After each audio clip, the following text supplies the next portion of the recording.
What's going on YouTube? Masex back with another video. Deion Sanders in Colorado has shook up the world. This past Saturday, unranked Colorado defeated TCU. TCU's ranked number 17 in the nation, and let's not forget, just a few months ago and last season, they were the national champion runner-ups. Deion Sanders was rather polarizing in the off-season. In a previous video, I'll admit, I was actually one of the first to cover the story on Colorado and Coach Prime visit to the campus. It was actually more like his first meeting with the student athletes at Colorado, who last year in 2022 out of 12 games, did only win one of them. He was pretty honest, you could say brutally honest, on how he was going to stamp his mark on the program. The infamous quote he made, "I'm coming," was the quote phrase folks latched on to. We fast forward, there's only about 9 scholarship student athletes from last season. Sanders flipped more than 70 scholarship athletes. There were definitely mixed opinions to this approach. A lot of criticism went Coach Deion's way. I even saw phrases like clown show, circus, unorganized. We'd never seen a coach do what Coach Deion Sanders did.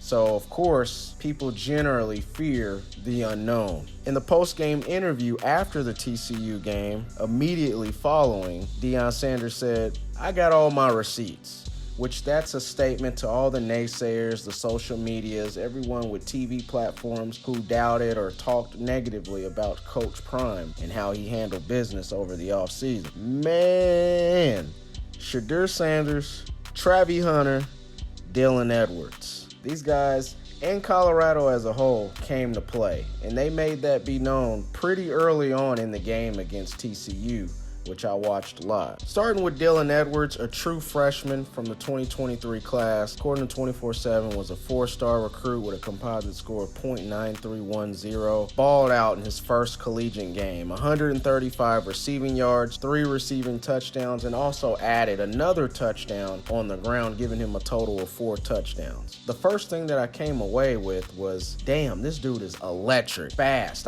top end speed. For sure he has 4.3 speed. The versatility that he possesses, he was always Shedeur Sanders' security blanket when times got rough or they needed a play to be made. Dylan Edwards was that guy. The takeaway from Shedeur Sanders, I was very impressed. The poise, the confidence, and just the trajectory that he placed on all his passes. Not to mention, in a previous video not too long ago, I did include Shedeur Sanders as a breakout candidate, somebody you need to keep your eyes on in 2023. But many, including myself, wanted to see Shedeur Sanders at the FBS level. Not to pat my own self on the back, but we wanted to see that because he dominated the FCS and the SWAC conference for 2 years. His debut couldn't have been any more historic. In his first collegiate game in the FBS, this man breaks the all-time school record with 510 passing yards. He completed over 80% of his passes, throwing 47 attempts and adding 4 passing touchdowns. And last but not least, we gotta talk about the guy himself, that boy himself, Travis Hunter. We haven't seen anything like this. There's been players in college football history, of course, who've played both sides, but more likely in the modern game, this is just different. 129 snaps. Travis Hunter is the first D1 player, really since the beginning of this century, to have 100 receiving yards and an interception in the same game. To be exact, on offense, 11 catches, 119 yards. Defensively, 3 total tackles and a game-breaking interception in the red zone. And the timing of that interception, Travis Hunter was 99 awareness on that play. During the game, the analyst asked the question, is Travis Hunter better at receiver or is he a better cornerback? The other analyst's response,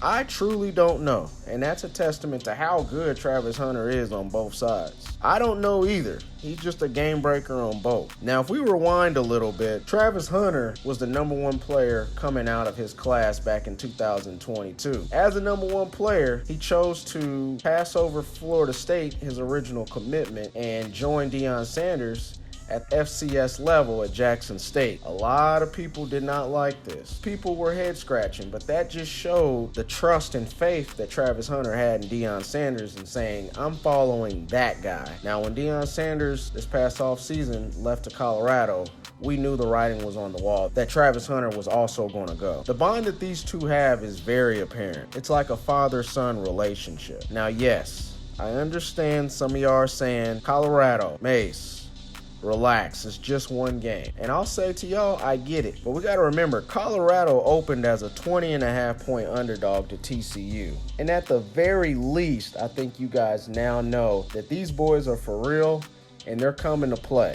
The moment is not too big for them. And rewinding back to what Deion Sanders said in his first interview, I'm coming. But all right, that's going to do it for today. I think that's all I got for you guys. What are you guys' thoughts on what happened this past Saturday against TCU? Colorado for real? Is this a fluke? Is Shadur the real deal? Is he a legit draft pick this year? Do you guys think that Travis Hunter's a better wide receiver or DB? See, a lot of things, a lot of questions come to mind. So I want to hear you guys' opinions in the comment section. Like and subscribe. Quick little video to talk to you guys. But I'm out of here. See y'all in the next video.